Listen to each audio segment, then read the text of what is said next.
Ce mardi, le Premier ministre Jean-Marc Ayrault dévoilait les principales mesures du pacte pour la compétitivité. Un crédit d'impôt de 20 milliards d'euros a été annoncé pour les entreprises. Qu'en pensent les PME azuréennes? Élément de réponse avec Lise Riget et Emmanuel Félix. Oui, allô, bonjour monsieur, Amandine de Santiane à l'appareil, votre comparateur de mutuelle. Cette PME niçoise est aujourd'hui le premier recruteur des Alpes-Maritimes. 15 personnes y sont embauchées chaque semaine, un développement fulgurant depuis sa création en 2006.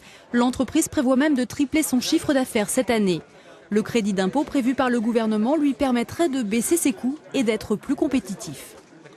De toute façon, aujourd'hui, nous nous battons contre des call centers ou des conseillers délocalisés qui ont un coût 3 à 5 fois moins cher. Donc tout ce qui va dans le sens d'économie de charge pour l'entreprise dans le but de réinvestir et de créer des emplois, je pense que c'est bon pour notre activité et bon pour les emplois et donc est bon pour la compétitivité des entreprises.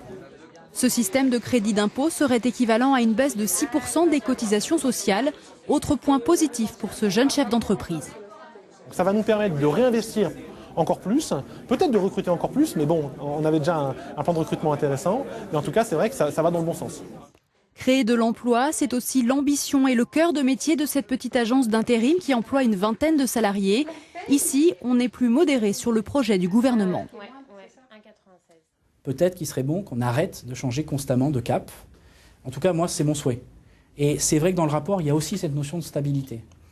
Si on donne de la stabilité aux PME, elles pourront probablement plus facilement se projeter vers l'avenir, imaginer leur stratégie à 1 an, 2 ans, 3 ans, et par voie de conséquence, investir, embaucher. Cette réforme se veut donc comme un ballon d'oxygène pour les PME qui représentent 95% des entreprises azuréennes.